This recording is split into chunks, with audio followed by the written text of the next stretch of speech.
Okay, so quietly in the back of my mind, there's been this little pocket of discontent that only grows bigger and bigger each time I see some celebrity chef endorse a $100 pan, followed by a little TikTok dance. Look, I'm not gonna speak for all kitchens here, but at least where I'm from, the industry standard is either stainless steel or whatever the hell Restaurant Depot is selling, and most likely it's the latter. And do you think the chefs who work at any of these kitchens are gonna object? Hell no, they're just thankful to have a job in the first place. You know where they get to use their fancy pans? At home, bought by their own money. And that's if they're lucky enough to tolerate the smell of grease stinking up their entire house. Try being near a fucking stove 10 hours a day and tolerate the smell of oil. It's like Pavlov's dog. You're gonna smell that fucking grease and have a PTSD-induced flashback. It's like The Bear Season 2 if they put it to the tune of Fortunate Son. And do you think the restaurant owner even has the money to afford an entire set of $400 Gordon Ramsay pans? Let me put this into perspective for you. It costs $3 to $10K to rent a restaurant. To rent! This isn't even annual, by the way. That shit is monthly. That's just to use the building. That doesn't even include wages, utilities, or the fucking $500 a month you have to spend on a repair guy, because nothing America builds anymore lasts more than a decade.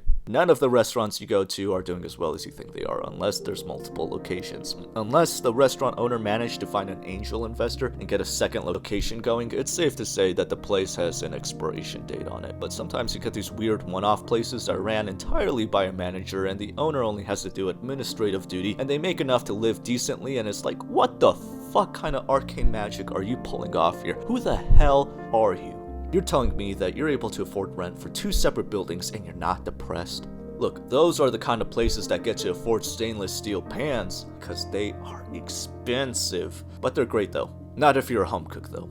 But they're still great, but not if you're a home cook. They're durable as fuck, they don't warp when you wash them under cold water, they're meant to be used with high amounts of oil, which is great because more fat equals more flavor. The only secret to making your food taste better is fat, sugar, or MSG. Get that salt shit out of here. Why else do you think door dashing every meal is so bad for you? Because you didn't go for the gluten-free option? Nah! If I owned a vegan restaurant and the choice was between poisoning you with butter and sending my kids to college, my kids are going to college. And you know what else is great about stainless steel? A lot of them have like this welded on bottom. I don't know what it's called, but I used to know, but I don't know now. But basically, pans, expensive pans, used to be made out of copper until we found out it was toxic. So now we have these cores that are made out of copper and aluminum, and we wrap it around in stainless steel, so neither of the metals can poison you. The reason why copper is so great is because it heats up quickly, and aluminum is awesome because it retains that heat. This means you don't have to wait around for your pan to heat up, and it'll cook stuff a lot quicker.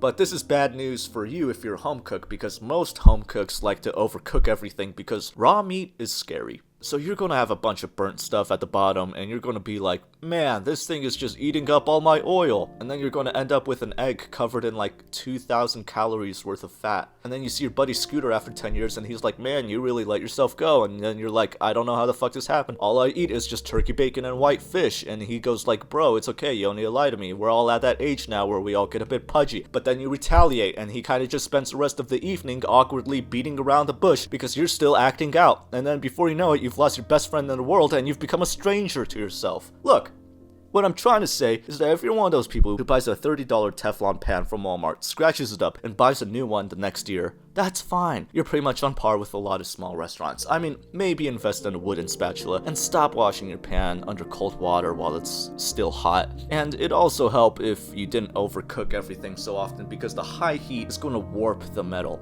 But also Teflon flu is real, and it can poison you. But only if you're being stupid and not coating your pans in oil, and scraping them and putting them under high heat all the time. Yeah, but you'll still probably be fine even if you don't do all that. Probably, maybe, possibly. You know what, just buy a stainless steel pan and learn to stop overcooking. Otherwise you're going to get fat. And get the ones with the weird ass bottom on them. You want it to have a weird ass. Also, this is just a side note, but the pans that have the welded on bottoms don't collect a whole lot of heat on the sides. Personally, I like this because you can have multiple things going on at the stove at once, and you don't have to worry about your hand accidentally grazing the side of the pan and burning yourself. Like, most of the time, if you touch it, then it's just going to feel warm, not blazing hot. But if you're someone who likes to use the side of the pan to cook stuff, then you're going to have to learn to keep your food contained to the center of the pan.